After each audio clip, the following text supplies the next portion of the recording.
After a 9-day blitz across the country, the Taliban have taken control of Afghanistan.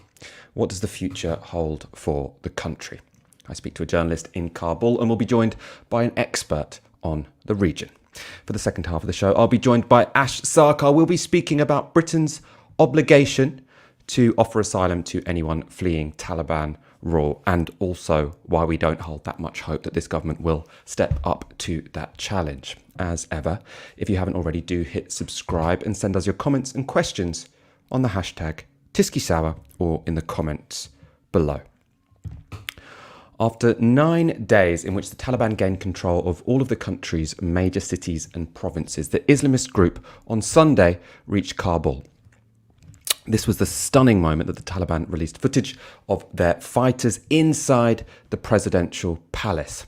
Those scenes occurred after Afghanistan's President Ashraf Ghani fled to Uzbekistan. Ghani, so now the ex-president, was a former World Bank economist, and his abandonment of the country was not a surprise to many people living in Afghanistan. His commitment to the country had been doubted by many. In fact, that was one reason why people have said people might not have fought as strongly for the government side as many had expected. His fleeing, though, was a cause of shock and disbelief to his education minister, Ranjina Hamidi. I'm in shock. I'm in disbelief. I did not think that things would happen the way it did. And the saddest and the saddest part is that I didn't expect this. I didn't expect this from the president that I knew, and a president who I trusted fully. Somehow in my heart, in the back of my mind, I still want to believe that this is not true, that he left. But if he did, it's really a shame. Those events which led to the remarkably speedy collapse of the Afghan government are a cause for recriminations, both within the country and on the international stage. The most pertinent question at the moment, though, now is, with the Taliban in charge, how will they govern? Their spokesperson, Suhail Shaheen, told the BBC on Sunday that under this new version of the Taliban, women will still be able to go to school. There is also a lot of concern from women in Afghanistan, in Kabul. They have been writing to me, they have been texting me. They are concerned that you will reimpose the regime of the 90s back in Afghanistan, where women couldn't go to school, where girls couldn't go to school, they couldn't work. Can you give us some clarity on what your plans are for that? We have taken already many aspects of the country and also many parts of the country. There are hundreds of schools for girls, universities there where the girls students are studying. There is no restriction on them. They are continuing their studies and they are going to schools they were going in the past. So in Herat, for example, women are telling me that when they arrived at the gates of their university yesterday, Taliban fighters told them to leave, and that there would be instructions from Quetta Shura about whether they could attend university or not. That is what the fighters on the ground are telling the women of Herat. No, what I am telling is the policy. The policy is that women can have access to education and to work. And of course, they will observe the hijab. That's it. When you say the hijab, do you mean a headscarf on their head or a burqa covering their face? No, burqa is not the only hijab. There are many types of hijab. One of them you already mentioned. Those words might sound somewhat reassuring. That's when compared to the Taliban's rule in the 1990s. Obviously, no one should condone women being forced to wear anything. But in terms of the differences between what the Taliban did in the 1990s and what they're pledging to do now, not everyone is convinced. This is Afghan teacher and human rights activist Pashtana Durrana speaking to the BBC. what they say and what they are putting in practice, they are two different things. Girls in Herat, they were not able to go to their universities. Girls in Kandahar, they were asked to go to their home, and their male relatives were asked to fill in for their positions in the bank. So what they are saying, of course, they are looking for legitimacy from all these different countries to be accepted as, like, the legitimate government of Afghanistan. But then at the same time, what are they doing in practice? Either they don't have a control on their foot soldiers, or B, they really want the legitimacy, but they are not willing to do the work. Those are two different things. I don't think so. They are pretty much like, every time they talk about women rights, they're being very vague about it. What sort of women rights are we talking about? The mobility rights, the socializing rights, their political rights, their representative rights, their voting rights. Are all these acceptable to you, or are few acceptable to you? At the same time, what about women representation? How are women going to talk to the Taliban government? Why aren't there any women in your government to talk to the Afghan women? And apart from that, educational rights. If Afghan girls are going to go to school, can they continue with their educational curriculum, the same general education curriculum, or are they talking about just Islamic studies that every Afghan does anyways? So it's a lot of different vague and confusing statements coming from them, but they don't have any solid plan, or they haven't said it up until now. So I wouldn't trust them on this one. We said earlier you're in a secret location because you fear for your life. It's clearly not stopping you speaking out, though. Oh yeah, definitely. Somebody has to speak up. Somebody has to speak up, because it's time. It's time that they understand Afghan women won't be silenced. Today it's my education. Tomorrow it's going to be my daughter's education, my sister's education. My political rights are right now taken away. Tomorrow it's going to be my daughter's, my sister's, people, the next generation's rights. So of course I have to put up a fight today, so that the next generation doesn't have to face all this conflict. If you watched Friday's show, you would have seen another clip with Pashtani Durrani, who's obviously an incredibly brave activist. She's incredibly skeptical about the promises given by the Taliban. Only time will tell. What's already clear is there are many people who are right now desperate to leave Kabul. These were the incredibly chaotic scenes today at Kabul airport. So you can see here Afghans trying to board the few commercial airliners leaving the country. Obviously a lot more people trying to get onto that plane than there is space for. It all looks frankly quite hellish, actually.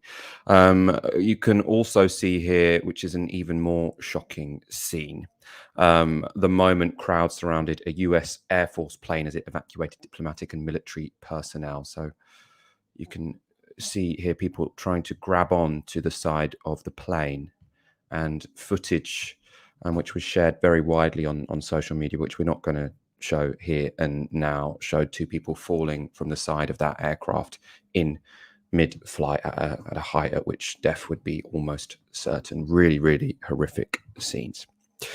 Apart from the tragic scenes at Kabul airport, though, what has life been like in the rest of Kabul? Earlier today, I spoke to journalist Ali M Latifi in Kabul. I started by asking him about his experiences of the Taliban's first full day in charge of the city. Today, it was just a feeling of, well, what is day one going to be like? And so there were people out on the streets for sure, and they were going and they were, seeing the Taliban and meeting them and taking pictures with them and asking them for selfies. Some had put up the Taliban flag and put up Taliban devotionals from their cars. You could hear that. But really, it like everyone in the city was gauging what would happen. And so far, the first day has been calm, as far as we know, in the city itself. And the Taliban have so far kept to their word, based on all accounts. So people right now, I think, are just being cautiously, if not optimistic, cautiously, they're just being cautious, They don't want to be in a situation where if the Taliban does go back on its word, that they're somehow caught in that. So I feel like over the coming days, we'll see more people going back out onto the street. We'll see more businesses reopening, and hopefully daily life starting to resume fairly soon if the Taliban keeps up with the way they've been acting, and doesn't somehow revert back to their strict rule and any kind of fearful practices. There seem to be two interpretations on how the Taliban are going to behave. So one is that they're just saying that they're going to be different to the 1990s to try and gain international legitimacy, and then on the ground they're going to be doing something very different. And the second is that they actually recognise that the way they behaved in the 1990s undermined their regime in numerous ways, so they are going to be different this time around. What point do you think we'll know which one of those is correct? I don't think we should believe them flat out. We can give them a chance, a cautious chance, and hope that they have changed, but be very cognizant and be very vigilant for any kinds of, infractions or anything that would show that they're going against their word, so that it doesn't somehow become much bigger. And I think the Taliban has to give us reason to believe them. So the only way people will believe them is if things continue the way they have been so far, which is to say that they've been fairly normal and fairly hands-off with people. If that continues, then yeah, people will slowly start to believe them. But whether or not people believe them is as much on them as it is on us. Negotiations going on in Doha. The Taliban have suggested they're willing to share power to some degree. To what extent do those negotiations matter, and to what extent does it matter what kind of political settlement is arrived at now? I think those negotiations will be very important and very telling, because that's one of the other things that sort of gave people a sense of calm yesterday, was these lists that were being passed around of possible government structures, and the fact that it included, political figures from the last 20 years, from the last 40 years, who have roots in, the Kingdom times and in the First Republic times and in the last 20 years. So the belief and the hope is that if people like that can come into the fold with the Taliban, then hopefully their presence will sort of stave off the Taliban from any kind of move back towards 1996. We've been seeing images today, horrific images of people trying to cling onto the side of US Air Force planes with tragic consequences. How many people at this point do you think are planning to leave Afghanistan because the Taliban have entered? Or do you think people are more waiting and seeing how they end up governing? What's going on in terms of people wanting to leave is a few things. One is that all of these embassies, the US, Canada, the UK, France, so many other places, Germany, gave people hope by announcing these visas, saying we're going to give you visas to women, and we're going to give visas to journalists and to rights workers and to people who worked as translators and linguists and so on and so forth. But so many of those are not clear cut. They're not, they don't have simple, obvious processes. And so that means a lot of people were left behind, and a lot of people were also sold a false hope because they didn't realize, what a lot of the fine print of these things entailed. And they also didn't know that for a lot of these potential visas, getting in contact with the respective embassy would be extremely difficult. For people who are working with trying to get the SIV with the US, reaching the embassy is almost impossible at this point. And then the requirements, you have to know exactly when you worked for some kind of a project or a company that was funded by one of these countries. You have to have, contacts with people who would be willing to write letters to vouch for you. And, for a lot of people, that can be really difficult because they may have not, worked in these places for a long time. So there's that issue. And then there's also just the issue of, people so afraid that the Taliban will revert to the way they were, that they're just looking for a way out, that they just need a way out. And so for whatever reason, they felt like maybe if we just show up at the airport, these airlines in the US and the UK, which essentially control the airport at this point, will feel sorry for us and take us on board. And that's not what's happening at all. What's happening is 1,000 people show up to get on a 300-person, local airline going to Istanbul, or where you see horrendous video footage of men grabbing onto wings and tires of ascending U.S. military planes, and you actually see in one of the men literally fall from the sky. It's a sense of fear, it's a sense of hopelessness, and it's also a result of bad policy, of bad implementation, of bad policy, of what some people would say, offers that weren't made in good faith. Two of the big questions about how the Taliban are going to rule is one, how repressive are they going to be in general, especially to women? The other is, how much are they going to take reprisals against people who historically had fought against them? So people who had been critical of the Taliban or people who had fought alongside the government. To what extent could we now see, a rounding up of critics of the Taliban and then, horrific human rights abuses? I mean, is that something we're likely to see in the next weeks and months? The Taliban claims that there won't be reprisals. I actually spoke to some of them today and asked them specifically about this. I said, listen, how should people feel about going out on the streets? Should they be afraid? And they said, no, absolutely not. We won't bother anybody that doesn't bother anybody else. And I said, specifically this question of what about someone who had worked for the foreigners or who had worked for the security forces or who had worked for the government? And they said, no, we don't want anything against anyone. We're willing to come in with an amnesty so far as they act responsibly, towards society. And so again, this will be a major test for them. This will be something that they will be measured against. How much they keep to this word. That will be very important in terms of what you had said earlier about people believing or having trust in the Taliban. This is a way that they can build that trust with the people by showing that they won't somehow, have reprisals, basically. That was Ali M Latifi speaking to me earlier from Kabul. I'm joined now by Paul Rogers, who's Emeritus Professor of Peace Studies at Bradford University and a security columnist at Open Democracy. Welcome to the show, Paul. Hi.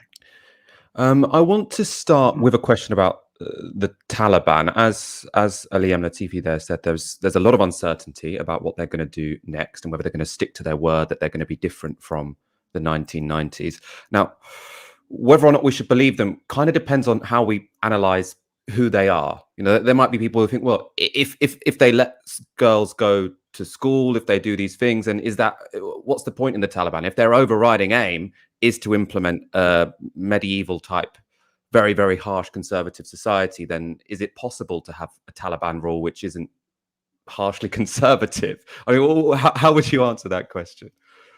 I think it's actually very difficult to answer because we simply don't know.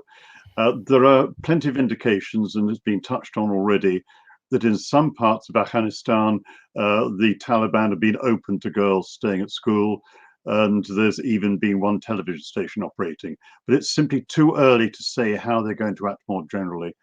It's certainly true that when they were last in power, they were very different circumstances. They were still fighting the Northern Alliance. They had all the Arabs from other countries in helping them. And in a sense, even by 2000, they had their backs to the wall and were very rigid in what they were doing within Afghanistan. They will feel a lot more confident this time. Also, because they've had the office in Doha at the more senior level, they've been interacting with diplomats in many parts of the world. And this has continued recently. One of the first people to basically talk to the Afghan leadership, such as it exists so far in Kabul this morning, was the Russian ambassador who has stayed on in Kabul. 3 weeks ago, the Taliban had a very senior delegation which went at China's invitation to meet the Chinese foreign minister and engage in discussions about the long-term relationship with China. So what you can see at least is the Taliban, whatever they're doing domestically, are looking outwards and aware of wider opinion and their wider position. It's possible, therefore, that they will be more cautious, at least at the senior level, in what they do in Afghanistan in the coming months. Now, there have been a number of reports, very unpleasant reports, very nasty reports, that in parts of Afghanistan, there have been local Taliban who've been apparently reverting to the old ways. What we simply don't know, and this is a crucial thing, is when the senior leadership is in Afghanistan, and many of them are still in Doha, will they actually enact what they're saying they're going to do, and in a sense lay down the law? And as you said, Michael, if they do, well, what sort of Afghanistan will it be? It would not be the Afghanistan in the kind of tradition that the Taliban seemed to want, a kind of medieval situation. You could argue that, in fact, some Islamic republics are pretty close to Islamists. Saudi Arabia, for example, which is both sort of early 21st century and, well, maybe 18th century as well. And what I'm saying is we simply don't know, but the situation now is different to the situation 20 years ago.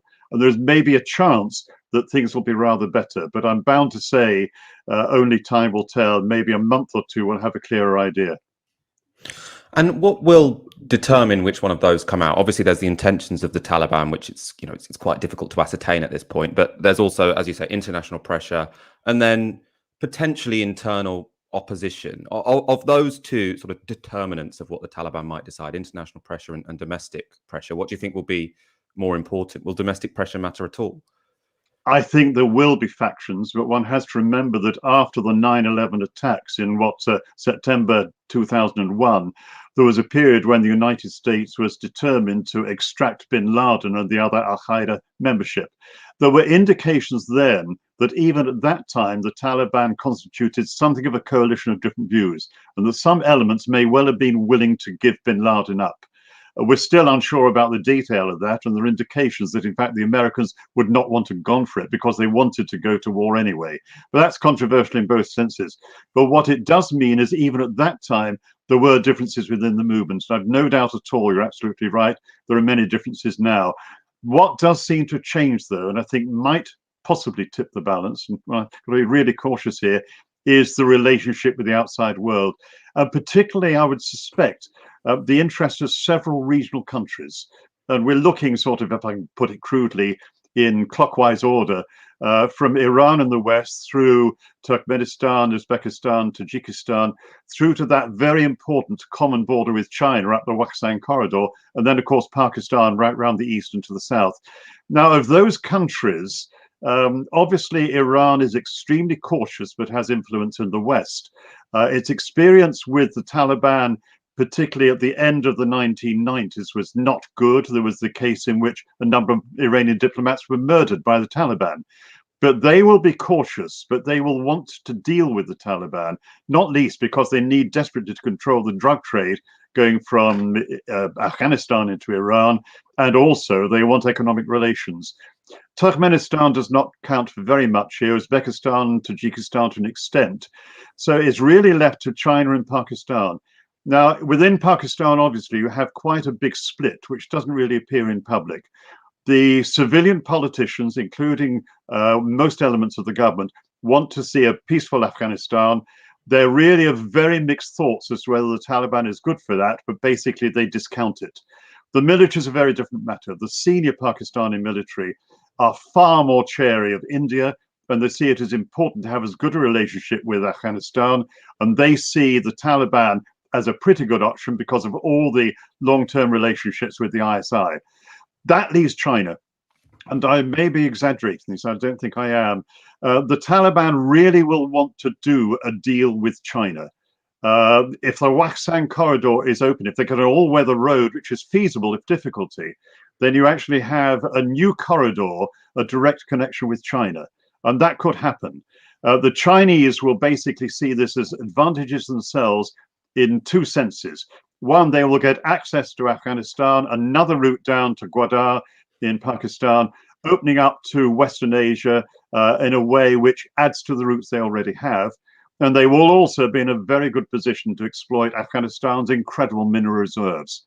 The quid pro quo from the Taliban side will be they will insist that the Taliban control the Uyghur paramilitaries who form part of the Taliban fighting force. A small part, but to the Chinese, an extremely dangerous part.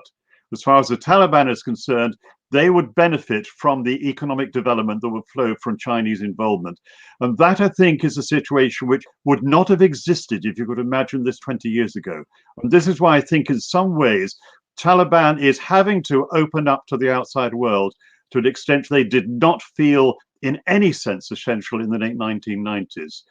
Maybe I'm being over optimistic here, but all I am saying is the situation has changed.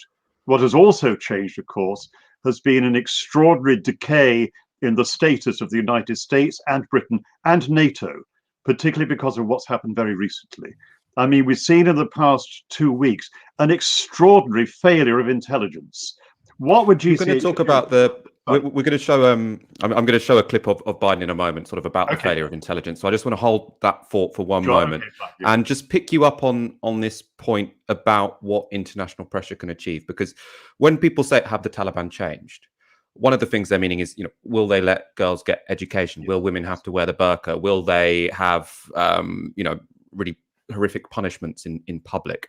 And if what we're relying on is that they want to have good relationships with Uzbekistan and Pakistan and China and Iran, there might be many people who think, well, those don't necessarily sound like relationships that are going to secure women's rights in the country, for example. I mean, obviously, alliance with the United States and the United Kingdom also doesn't guarantee these rights, as we see with Saudi Arabia. But to what extent can any international alliance protect, well, women aren't a minority, but protect people's individual rights in any country?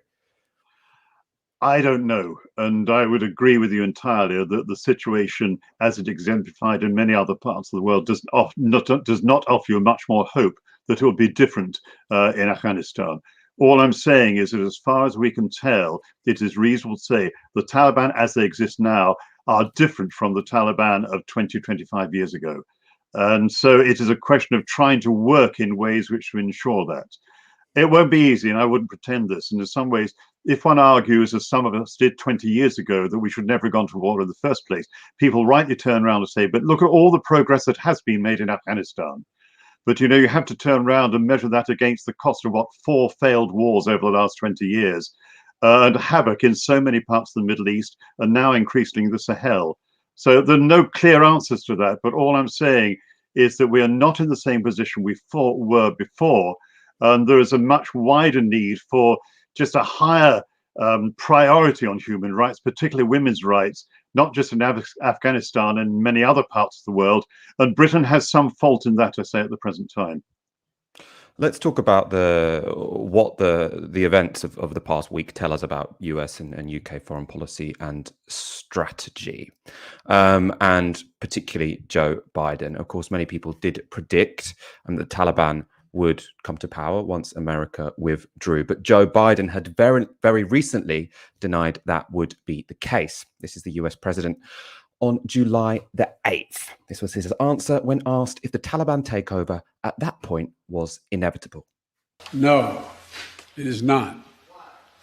Because you have the Afghan troops have 300,000 well-equipped as any army in the world, and an Air Force against something like 75,000 Taliban. It is not inevitable.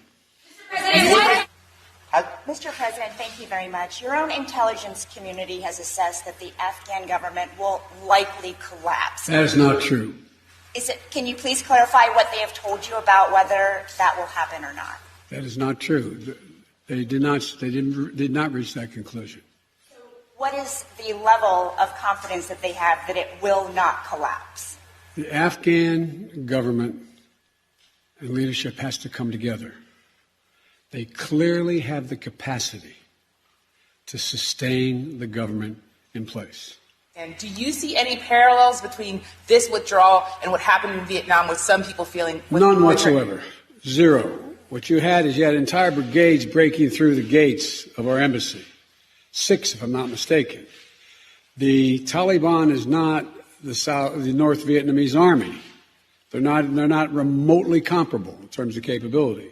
There's going to be no circumstance where you see people being lifted off the roof of a embassy of the United States from Afghanistan. It is not at all comparable. So the question now is, where do they go from here?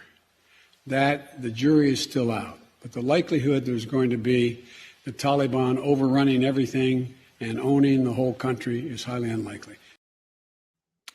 Now, that is not an answer that will go down particularly well in the history books. Obviously, Joe Biden was 100% wrong about the Taliban 100% taking over the country. Perhaps most embarrassingly for Joe Biden, he said there would be no circumstances where helicopters evacuated people from the US embassy, as happened in South Vietnam. These were the scenes streamed across the world on news channels yesterday. So this is coming in from, it's just done some loops around the territory at a higher altitude, and now it's coming into land at the US Embassy. Earlier we had two, and there's another one taking off to my left, if we just pan over here, Saludin, and we see... So Charlotte, one assumes that is the evacuation process ongoing, that what we're looking at in terms of helicopters, is that right? Yeah, what you're looking at, we've just had two more helicopters take off from the US Embassy, and this is how they're ferrying people back and forward. And then we have, I can see 4 in total. These ones heading directly for the airport now. So helicopters were needed to evacuate people from the US embassy. What's your take on this? Was this a failure of intelligence on the part of the Americans, or did they, kind of know what would happen or have a suspicion it would happen, but didn't want to admit it? I suspect it was the latter. Overall, I mean, the comments that Biden made, only 5 weeks ago about the Afghan army, anybody who knew anything about the military situation in Afghanistan would have known that was nonsense. Yes, technically, there were 300,000 people in the army and the armed police force. The levels of ability were really very low, but more than that, morale was appalling. The Afghan army has suffered many thousands of deaths over the last 5 years in fighting the Taliban. The equipment has not been readily available at the right time in the right place, and there have been many other problems for the army itself. Now, whether you can blame the longer-term training they've had from the Americans and from the British were running the major staff college, whether you can blame corruption within Afghanistan, who can say? But certainly it may well have been more the latter, but the army was not in a fit state to maintain control of the country for a long time. Now, I must admit, when I was doing talks about this, interviews 4 or 5 weeks ago, I thought it was possible that Kabul might stay in government hands through the winter. I thought it was also possible, probably more likely, that Kabul would fall before the winter came on. The pace at which the change has happened has been, in a sense, what could have been an intelligence failure. I mean, how was it that for Britain, with all its experience of Afghanistan, training the army and the rest, GCHQ, the massive defense intelligence system in the MOD, and MI6 all failed to warn even 2 weeks ago what was happening? Or maybe they did and the government didn't take any notice. But there are certainly very big questions to answer there, which might at least have made this changeover in the terrible events of the last 48 hours less likely. But going back to Biden, obviously the state of opinion in the United States, as one understands it, 2 or 3 months ago was an overwhelming feeling of let's get out of there. Biden obviously been determined for 10 years or more that Afghanistan was the bad war. You go back to Obama's time when he came in 2008, he had decided in that campaign that Iraq was the bad war, the Americans withdrew.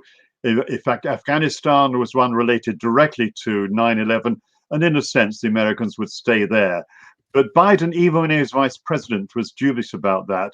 And that's been basically a thing which, to be fair to him, he's held for a long time. But the events of the last few months, I think, have been absolutely disastrous for the Biden administration, even though it was Trump who decided to get out and agreed to a completion date. The way that Biden has kept to that, either he was very badly advised or else it was a terrible error on his part. But I'm afraid the consequences are going to be serious for him personally and for the Democrat administration for some time to come.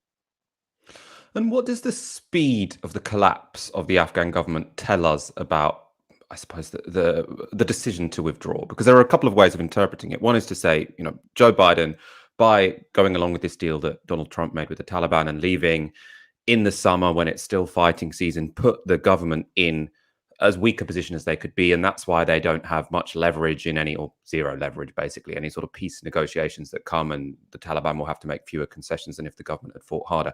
The other interpretation is that the weakness of the government shows that whenever the Americans withdrew, it would have been very unlikely that they could shift, the balance of power in such a way that the Taliban were defeated, and it would just be a slower defeat of the government, and that could have led to many more deaths. Actually, this was a protracted civil war instead of a basic instant surrender.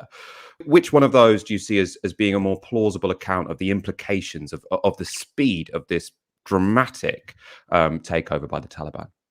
Again, Michael, it's a very difficult question to answer now. When more information comes out from all the military circles, and there are quality circles available in the United States, we'll have a clearer idea in analytical terms. I could just hazard a guess at the moment that what you said at the end is one thing we should remember. The longer this went on in its current circumstances, the more people would have been killed. And it is not just Afghan army people by the thousand.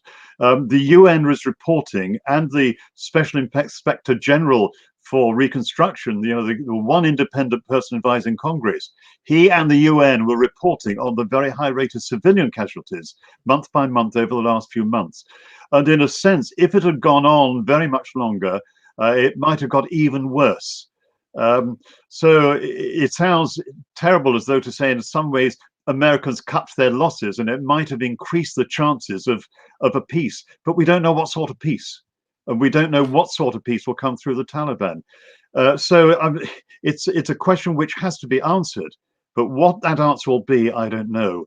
All one can say is that Afghanistan has been through a real nightmare for 40 years overall, and it has not got better in the last year or so.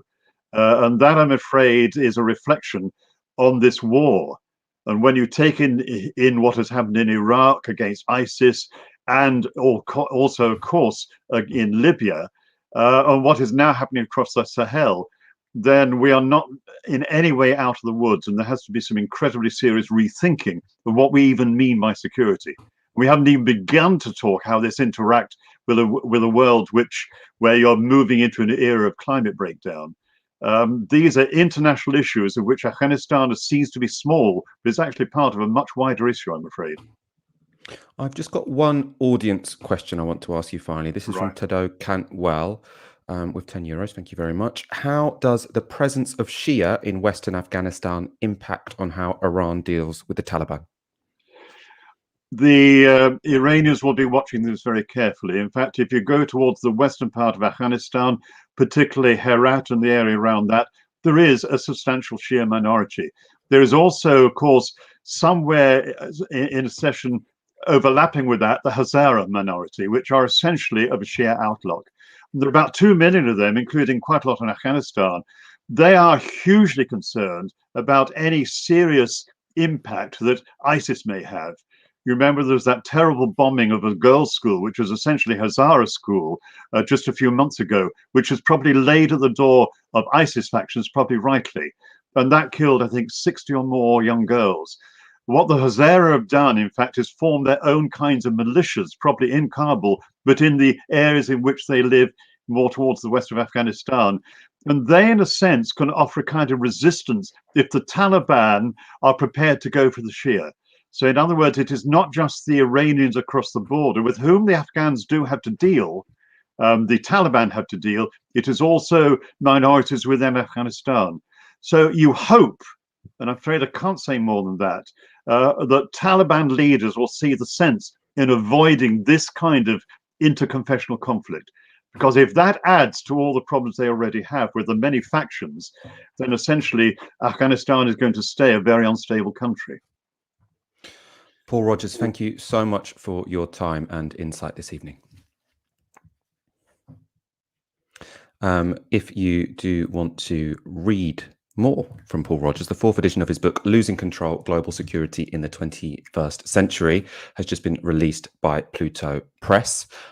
He also recently did a great podcast with Politics Theory Other, friends of Novara Media. So you can go check that out. I do recommend it.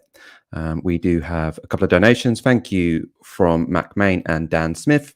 And Paul Taylor says the events in Afghanistan are the ultimate failure of regime change.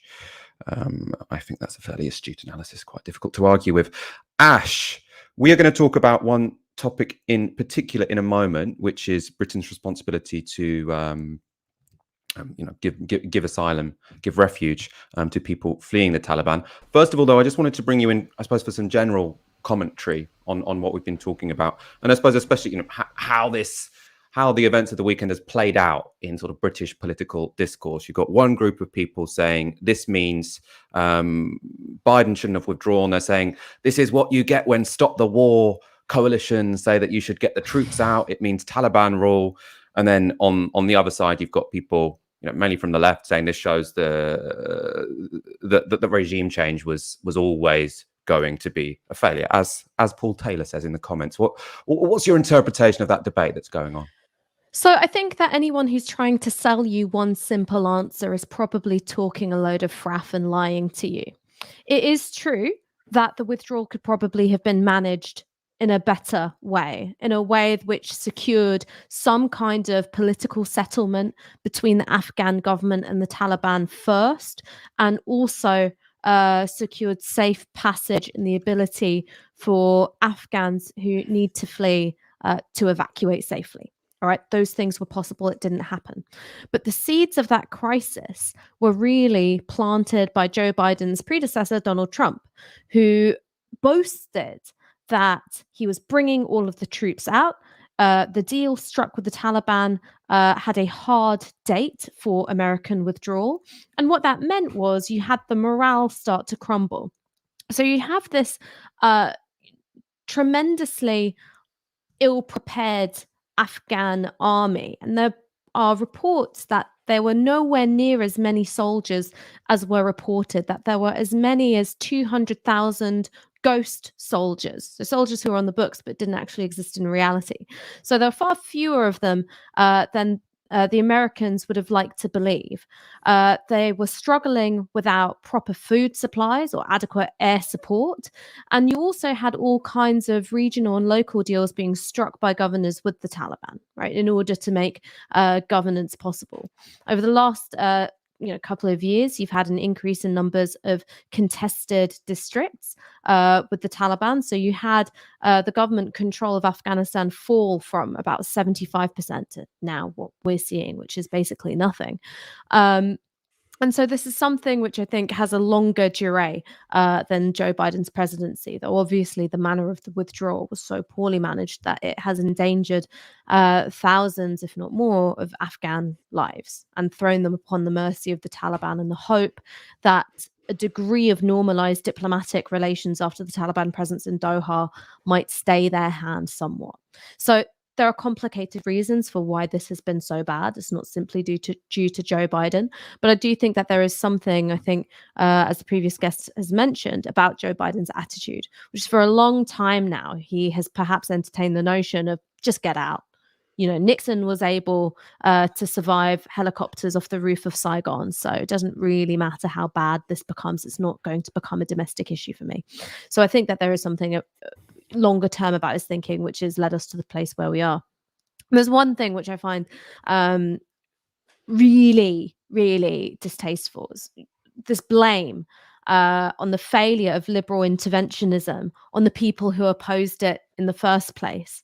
The people who were against the war in Afghanistan, some of them were motivated by a commitment to pacifism, which is a legitimate political opinion, but also lots of people had studied their history and said, well, hang on, foreign occupations of Afghanistan don't tend to go well. This is also a country which has been ravaged by that point by decades of warfare, which had killed millions of Afghans and also decimated the kinds of civil society institutions that you need to be able to rely on when it comes to the project of nation building, of state building. All that the billions and billions of American dollars poured into reconstruction had achieved was a mirage of a state. It didn't have particularly deep roots, and certainly not outside the cities. That's also why I think it was so quick to crumble. You add to that problems of corruption, problems of poor training, problems of lack of food and air support, and that's partly how we've arrived at the Taliban being able to sweep to power inside 9 days and actually control more territory than they did before the American invasion. I mean, I think that's a very reasonable take on events. I am open to people who say, it was these strategic, that Biden made tactical or strategic mistakes. I mean, in particular for me, I think it's quite distasteful that the exit date was set as the 11th of September. Because that was so clearly not about Afghanistan, right? That was about the United States. That was about the symbolism to the American public. And it could not be clearer that when this decision was made, it had nothing to do with the position they would leave the Afghan people in.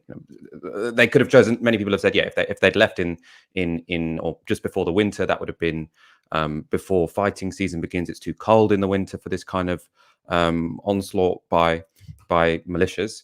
So that would have given the government more time to assemble. At the same time, potentially, if the government had more time to assemble forces, that would have led to a longer civil war, as we've discussed. It's all very complicated. The argument, I think, against this being about strategic and tactical errors is there are virtually no examples of global powers trying to invade, overturn a government and build something completely anew.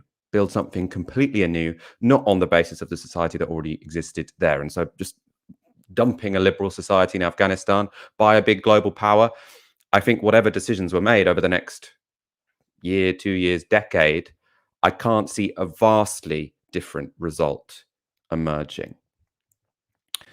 Let's go to our final segment of the show. The Taliban takeover of Afghanistan is likely to cause a refugee crisis in the region. We've already witnessed chaotic and tragic scenes at Kabul airport, as many people who fear Taliban rule have attempted to flee. You can see here people desperately trying to board one of the few commercial airlines. That is obviously going to be just one small subsection of the people who are terrified of Taliban rule because of I suppose, who they may have supported politically in the past, their gender identity, whether or not they want to live in a regime where education and rights for women is, at best, incredibly vulnerable. These images will, of course, shock everyone for a long time to come. People trying to board a US Air Force plane evacuating military and diplomatic personnel. People fell off the plane and tragically died. Really, really, really horrific stuff. For those who do manage to leave the country, the next challenge is getting accepted somewhere, getting accepted in a safe country and getting refugee status. As in most refugee crises, the majority of those fleeing will move to neighbouring countries, something which is not often spoken about in Europe when we say, why are they all coming here? They're not, by the way.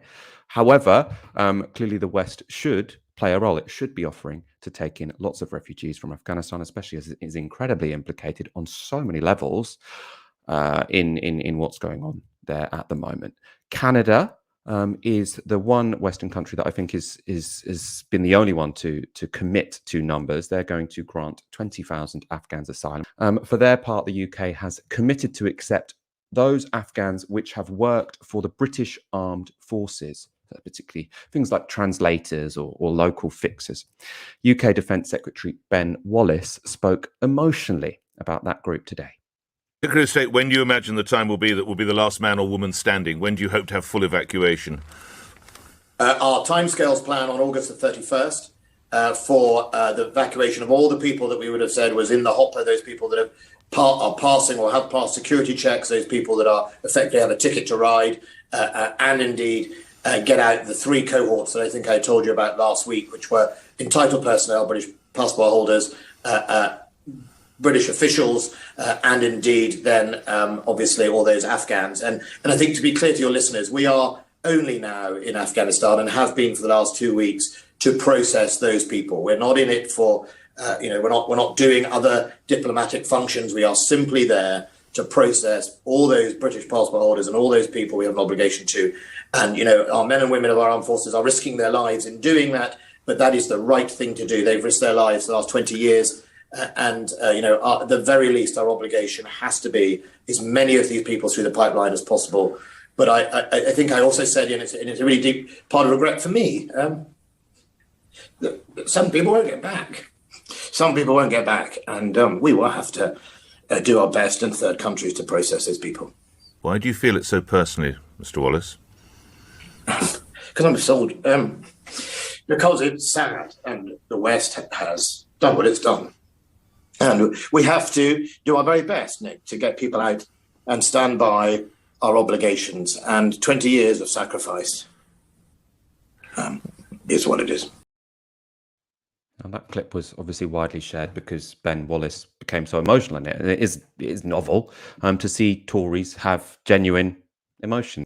It's also obvious why Britain has a particular obligation to those who worked for the British Armed Forces. They will be in harm's way precisely because they worked for the British. There's also a practical question here. It's going to be very difficult for the British to get people to work for them in other war zones. Hopefully we won't do any expeditionary wars in a while, but if there were to be one, it'd be very difficult to get people to work for the British Army if the last lot who were employed by them then got slaughtered by whoever replaced them when they left.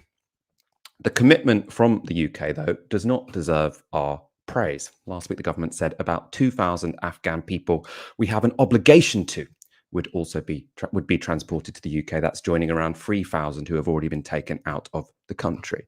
For some perspective, there are 38 million people that live in Afghanistan. Committing to rehoming 5,000 of them is a complete joke. The government do say that more information will be coming with regards to Afghans who don't work for the British. But here, recent history shouldn't give us much cause for hope. The Syrian civil war was the biggest refugee crisis of the last decade. This map shows some of the top recipient countries. These numbers are as of 2017. You can see by then Canada had rehomed 54,000 Syrian refugees. The United States, 33,000. Actually, that's a very pathetic figure. Germany, 530,000. Sweden, 110,000. And then those countries who accept the most, as I say, they are the ones which are in the region, the neighbors of Syria in this case. So it was Turkey with 3.4 million people, Lebanon with 1 million people. That's with a population of 7 million people. So you can see how much they contributed in that sense. Britain is not on that map. There's no arrow pointing to it, and that's because the figure is so pathetic. The UK rehomed 23,000 people from the Syrian refugee crisis. Now, compared to our population, that's just completely pathetic. Some of the numbers have actually increased from the ones shown on this map. So Sweden, there are now 173,000 Syrians living there. In Germany, it's 788,000. I will remind you the corresponding figure for the UK is 23,000. Ash, do you hold out any hope that Britain will take its international responsibility more seriously this time than it did the last major refugee crisis, which was in Eurasia? Look, there are some really straightforward policy solutions to dealing with the backlog of applications to come to the UK and come to a place of safety. One would be, rather than saying, well, you've got to process and make your applications while you are still either in Kabul or in a third country, a neighboring country, you say, come here, we deal with the paperwork later. And so that's why, yes, Ben Wallace was very emotional. But unless you're going to back that up with policy, and you are a member of this government, and unless you're going to put the pressure on Priti Patel and Boris Johnson directly to expedite the evacuation of these Afghan nationals, then who are your tears serving? Nobody but yourself, right? It's very, very indulgent to cry like that when a very simple policy solution isn't being pursued. There was also something which I found really troubling about some of the discourse around those terrible images we saw at Kabul airport of desperate people clinging to the sides of a departing military aircraft only to fall tragically to their deaths. And unfortunately, this is something which I saw not just from random troll accounts on Twitter, but also fairly well-regarded journalists, including someone who worked from the BBC, saying, well, why are they all men? Why are all the men fleeing? Shouldn't they stay and fight? They're cowards. They're leaving behind the women and the children. Now, what this fails to recognise is, one, there have been women and children caught up in the melee at Kabul airport. But two, it is most likely to be men who either worked assisting NATO or foreign organizations, or who may be perceived to have done so. So, of course, there are conflicting reports emerging from Afghanistan at the moment.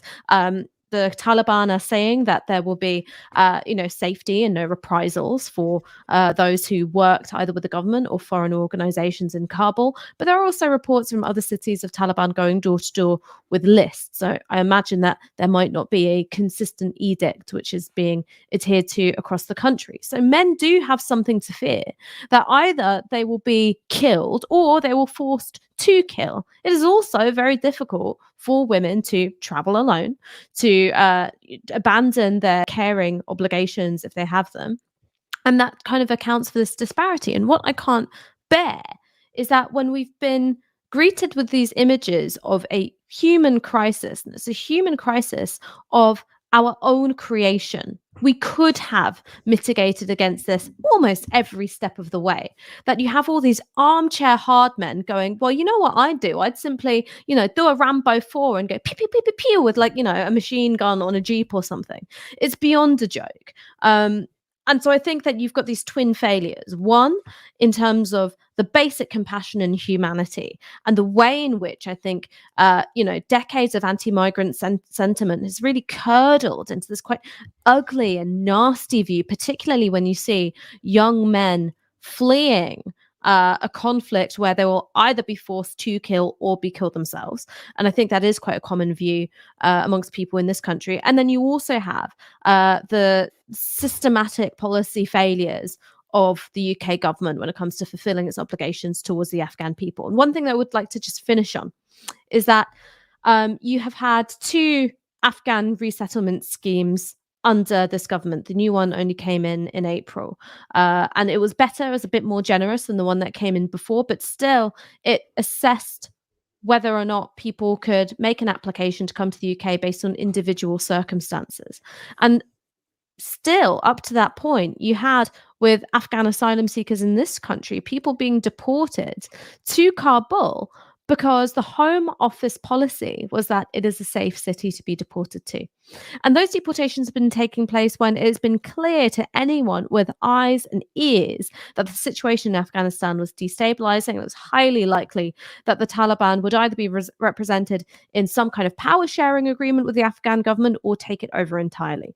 So the Home Office has pursued and prioritized the hostile environment every step of the way, when it could have and it should have had a much more compassionate and humane policy.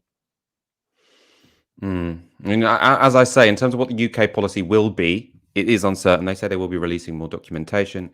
I don't think we have much hope that it's going to be particularly generous. At the moment, though, if you are an Afghan and you want to find out how you might claim asylum in the UK, you're probably going to go to the government website. This is the relevant page. It says Afghanistan Country Policy and Information Notes from UK Visas and Immigration. Guidance issued by UK Visas and Immigration to make decision in asylum and human rights applications. This is what you might look on. Will I be qualified for, or will I qualify for asylum? Now, there's not much on this page. And when you look at the updates, you can see why. On the 16th of August, so today, the update to this page was the removal of all Afghanistan country policy and information notes, apart from medical and healthcare provision, December 2020. So if you look at that, you've got absolutely no idea whatsoever. And as I say, we await a policy from the government. What about the opposition? This was Keir Starmer speaking today. I don't think comparisons are necessarily helpful, but the situation in Afghanistan is shocking and it's tragic. We're seeing before our very eyes the unravelling of 20 years of progress and of huge sacrifice. And I appreciate that the decision to withdraw was not the government's decision alone, but I want the Prime Minister to step up to the plate, show some leadership and some urgency. We've got a United Nations Security Council meeting this afternoon. It's absolutely clear what the priorities have to be. That's the evacuation of UK nationals and eligible Afghans. It's ensuring a process for the safety of all of those that are remaining there, and an assertion of the human rights of everybody in Afghanistan, including women and girls, particularly women and girls, and an agreement about safe and legal routes for refugees, because it is inevitable there's going to be a refugee crisis coming out of this. Ash, was that statement up to scratch for you? You talked about, putting in place legal means for people to come to the UK. Was he hitting the right notes there? Look, it is obviously really important to expand safe and legal means for people to come to this country, but it's also really important to note that you don't have to come here through legal means in order to claim asylum. So, yes, expand those means, but also be realistic. There will be flows of irregular migrants to Europe, not as many as there will be in neighbouring countries. And what the UK should do and what the opposition leaders should do is go, actually, the priority is give people a place of safety. No ifs, no buts. That's that. One of the things that I think I found perhaps most lacking in what he had to say was talking about the protection of human rights, particularly the rights of women and girls in Afghanistan. The key question there is, well, how are you going to do that? Because maybe you can't play it both ways. Maybe you can't have sanctions. Maybe you can't say we're going to have no aid going to Afghanistan. We're not going to have any kinds of diplomatic relations at all, because then where is your leverage? Ultimately, both the US and the UK abandoned Afghanistan to the Taliban. That is what happened. And now this stage of play to go, oh, well, we really want you to protect human rights. Okay, how? How? What's your leverage? What are you offering here? And I think that that is a conversation that people, our politicians in this country aren't brave enough to have, because it would mean admitting their own deep failures of leadership and strategy, but also saying, you cannot then maintain this illusion of implacable enmity whilst also saying we want to put pressure to protect human rights, particularly the rights of women and girls. I mean, it's also worth noting, and I think, that statement was really neither here nor there. I'd like him to say commit to some numbers, for example. But it is worth noting and being, I suppose, alert to the fact that these resettlement schemes, which say will offer safe passage to discourage people traveling on these dangerous routes, which is obviously, it's rational on the face of it. That's a reasonable policy, but it has been used systematically by this government to basically say we have no obligation to accept refugees who arrive here of their own accord. And when it came to the Syrian refugee crisis, which we talked about already, you'd often hear the Britons or the British government saying, no, we're not going to do what Germany has done and let Syrian refugees in, because that encourages them to travel on these dangerous trips. And so they take this moral high ground over Germany. Then you look at the numbers, Germany accepted 700,000 Syrians, Britain accepted 20,000, and yet we're on the moral high ground saying, oh no, because we resettled them close to the source of the conflict. Yes, and you only resettled 20,000. So these policies, they can make them sound nice and reasonable, but it's actually, tends to be just them covering up their own, abdication of responsibility, essentially. One big problem, something we're going to see more of, is our disgustingly xenophobic media. Trying to sort of stoke up fear of Afghans coming to this country. This was GB News this morning. I don't want to show you a clip of it. I'm just going to show you a screenshot of the tweet. How do we know that the Taliban or other extremist groups aren't using this route to get operatives into this country? Nigel Farage gives his take on rising numbers of migrants crossing the channel. Now, as we've spoken about before, this was going out basically at exactly the same time that much of the world was looking at images of people falling from planes in the sky because they'd been trying to cling on to military planes because they were so desperate to leave the country. At that moment, you've got Nigel Farage saying, oh, they're probably all the Taliban, right? This is completely designed to stoke fear. It's also ridiculously ill-informed. The Taliban aren't really about that. They did harbor terrorists when it was Al-Qaeda, but Al-Qaeda weren't part of the Taliban, and most people say the Taliban kind of thought that was a mistake because that was, the thing that ended up getting them overthrown. It's not like ISIS. This idea that the Taliban are like ISIS. ISIS did want to, prompt terrorist attacks across the globe. That was a big part of their founding ideology. The Taliban aren't, right? They seem to be interested in putting in place what looks like it might be a pretty horrible regime in Afghanistan, but it doesn't look like they're going to plan any terrorist attacks. So this idea that they're going to be sneaking in terrorists across the channel or whatever, it's just nonsense. It's ill-informed. It shouldn't be published on any Ofcom regulated TV channel, and especially not on a day like today. I mean, Ash, I'm sure you're not surprised that this was broadcast on GB News, but it's pretty, really disgusting, isn't it? It's even more disgusting than I come to expect from that channel. It is disgusting, but this is exactly what Nigel Farage does. Don't you remember in the run-up to the 2016 referendum, that image of desperate asylum seekers, mostly male, all brown-skinned, and it was blazoned with the title Breaking Point. This is the classic Farage racism, which is take images of people who are in really abject, desperate situations and say these are people to be afraid of because look, they're men, they're brown, they're Muslim, which means obviously they want to come here to tear down everything you hold dear. Now, the bigger conversation about why are there so many people fleeing conflicts that the UK, the US, and NATO have had a role in stoking? Silence. Nothing to say there. Saying, well, hang on, aren't there easier ways to, expand safe and legal routes where you can then process paperwork when people are here in this country, can carry out checks, then silence, nothing. All he's interested in is, quite frankly, stoking a very xenophobic and a very racist narrative to try and make sure that we don't act on our most human and compassionate instincts, which is see people to whom we have obligations because we have been part of an occupying force in their country for 20 years. We invaded, we promised a project of nation building. We've left them worse than when we turned up, that we have responsibilities to those people, right? That is the common sense thing.